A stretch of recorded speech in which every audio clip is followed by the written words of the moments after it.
Hello and welcome to IU NewsNet Daily. I'm Peyton Meyer. And I'm Ashley Horner. Today we'll give you an update on the Indiana House Bill 1608, dubbed the Education Matters Bill, and we'll fill you in on just who has been behind some of IU's most recent campus-wide events. And as the spring sports seasons wrap up, Ashley will tell you all you need to know about Hoosier athletics.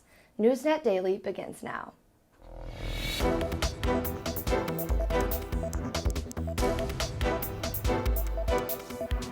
According to the 2023-2024 U.S. News and World Report Best Graduate School Rankings, the O'Neill School of Public and Environmental Affairs placed first as the nation's #1 in public affairs graduate programs. For the sixth time, the school has ranked #1, tying with Syracuse University this year.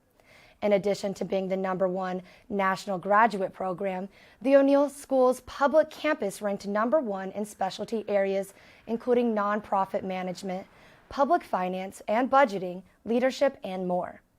Across the Indianapolis and Bloomington campuses, 10 of the specialty programs placed in the top 10 spots.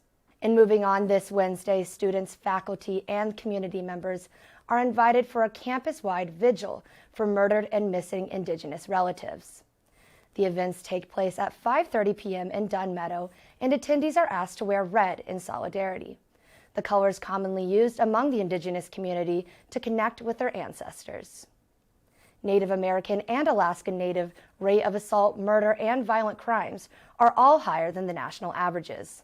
According to the Center for Disease Control and Prevention, the murder rate of Native American and Alaskan Native women is 10 times higher than the national average, especially for women living on the reservations. To learn more about this epidemic, visit BIA.gov. And on Tuesday, the Indiana General Assembly gave an official stamp on House Bill 1608. The Republican majority House voted 63-28 in favor of the bill. The bill's outcome is now up to the Indiana Governor Eric Holcomb's jurisdiction. If approved, the bill would require Indiana schools to notify parents if their children ask for a name or pronoun change within 5 business days of the student's request. In addition, teachers would be prohibited from teaching human sexuality to students in grades K through 3rd. If approved, the bill would take effect in July 1st, 2023. And maybe you're just like me and wondered why there was a Ferris wheel and carnival rides on campus a few weeks back. Fellow IU NewsNet reporter Noel Ferry shows us more on what goes into the makings of events just like this. At Indiana University Bloomington, there are new events almost every day. One of the key people orchestrating these events is Julie Comer, the program manager intern with the Student Involvement and Leadership Center. I've worked as managers, I've worked as a special events intern at a country club, but this is the first time it's really been on such a large scale for a university where I'm helping create events for students and helping create events that are really targeted towards kids my age. Julie was selected for the position at the start of the 2023 spring semester and immediately realized she needed to make some changes in order to get students more involved. The very first event that I worked, nobody came. And I was like, well, this seems to be a problem with marketing, with, getting the word out. So I created a marketing proposal and presented that to our marketing team and said, let's implement these changes for a month and see if there's any changes. Since the beginning of the semester, multiple successful events have taken place, including Food Truck Mondays, talent shows, and the Cream and Crimson Carnival.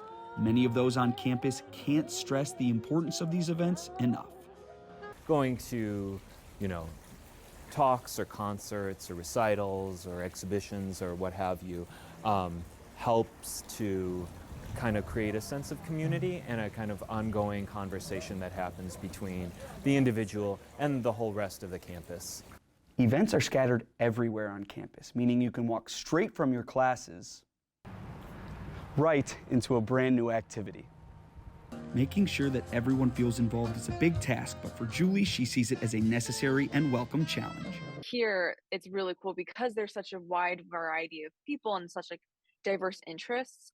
You're able to kind of be okay, well, maybe this week it's not going to be for everybody, but it's going to be for this specific group of people, and that's cool. And it's a big campus, and it can be really, really lonely if you don't have things going on, and a great way to make sure that people have things to do while they're on campus. Thank you so much, Noel. I'm so excited to see what IU offers next year. And now moving on to sports. Ashley, what's happening this week? Well, Peyton, men's baseball is having an absolute ball this season, so let's get right into it. Indiana clinched their 8th consecutive victory on Tuesday, edging out Ball State with a 9-8 win.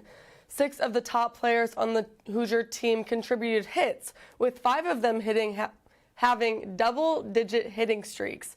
Josh Pine extended his own streak to 10 games, hitting 2 doubles and driving in 2 RBIs, while Bobby Whalen pushed his to 11.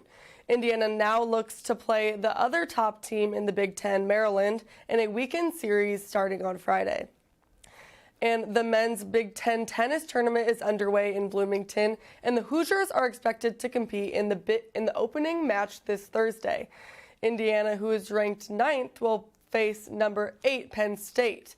The two teams competed last weekend, and IU lost in a thrilling fashion. Patrick Fletchall and Ilya Tirapovsky are ranked number 1 in doubles games. If Indiana wins on Thursday, they will play number 1 Ohio State on Friday. If you can't make it in person, the match will be live streamed on Big10Plus.com.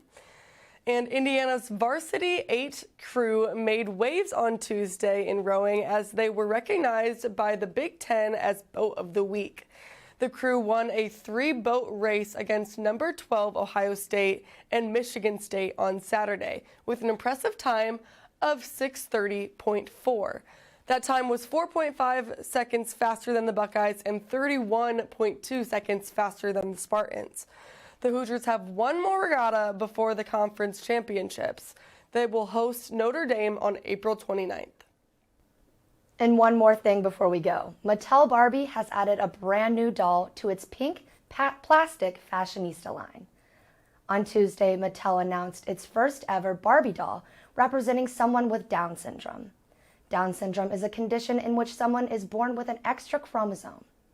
The doll line aims to fight the stigma around physical disabilities and focuses on showing diverse bodies. Other Barbies added to the fashionista line includes dolls with wheelchairs, hearing aids, and even prosthetic limbs. The company worked under the guidance of the National Down Syndrome Society to accurately design the clothing, accessories, and features of the doll. I mean, wow, Ashley, it's really cool to see this new addition to Barbie and to see how they're becoming more inclusive and progressive. I know, right? I saw that the necklace actually symbolizes the symbol for Down syndrome, and I'm really glad that they included it in the Barbie. I know, I could not agree more, honestly. All right, and that's a wrap for today's IU NewsNet Daily. Tune in for the latest on all Hoosier news and sports. Be sure to follow us on Instagram at IUNND. For NewsNet Daily, I'm Peyton Meyer. And I'm Ashley Horner. Good luck studying for finals, and we'll see you tomorrow.